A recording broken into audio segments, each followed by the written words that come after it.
Hello and welcome back to my channel and welcome to another musical instrument video.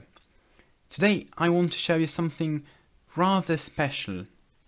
In this not so nice case there is a much better preserved instrument, an approximately 130-year-old oboe. Let me show it to you. Better turn this the right way up.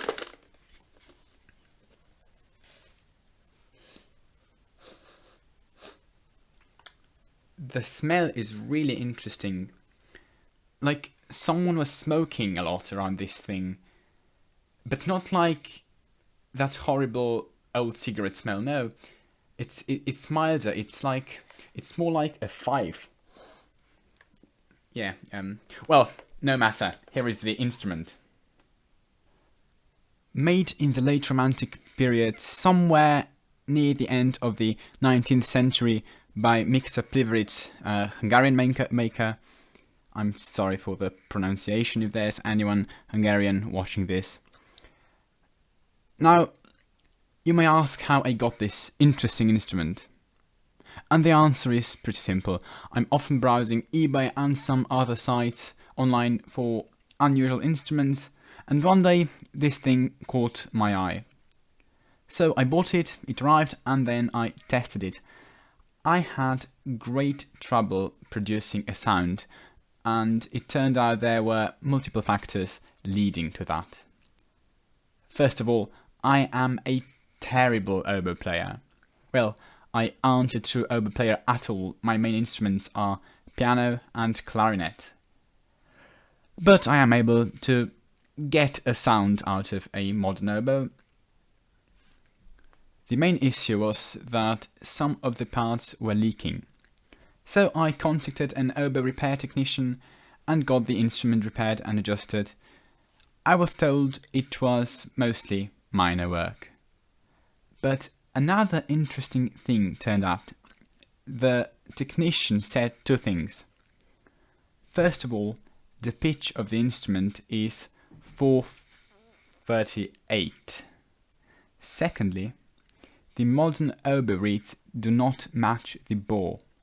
They are too narrow and therefore the low notes are almost impossible to get. And now we come to the interesting part of this instrument. I'm sure many of you noticed the slight bulge at the top. The instrument appears to be a combination of a Viennese and French oboe.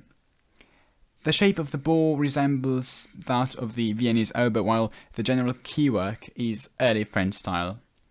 Because of the simplicity of the mechanism, it also shares many fingerings with the Viennese oboe and some even with the Baroque oboe.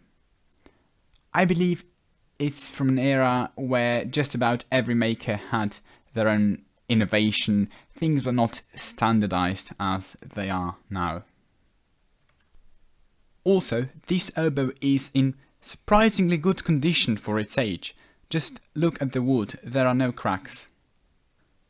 There are two more things, besides the bulge, that stand out on this instrument. The early left F key, which was not very common at that time, and the bell, which is almost clarinet shaped, just a bit smaller. Oh, I almost forgot to return to the reeds. With the oboe came 3 broken and old reeds, which seemed to be improvised out of ordinary staples just cut. So I tried something similar. These are 2 reeds tied on shorter staples, and the cane is for oboe d'amore. The wider tip makes the low notes easier to get, but I still have a great deal of trouble with them. I've also tried using reeds for the Viennese oboe, but they do not fit. By now, I imagine you're wondering what it sounds like. Unfortunately, I am, as previously mentioned, not an oboist, and I don't happen to have one nearby. I am going to attempt to play a phrase anyway, and I encourage you, if you don't want your day or possibly week ruined, to stop watching the video now. You were warned. Let's give it a try now.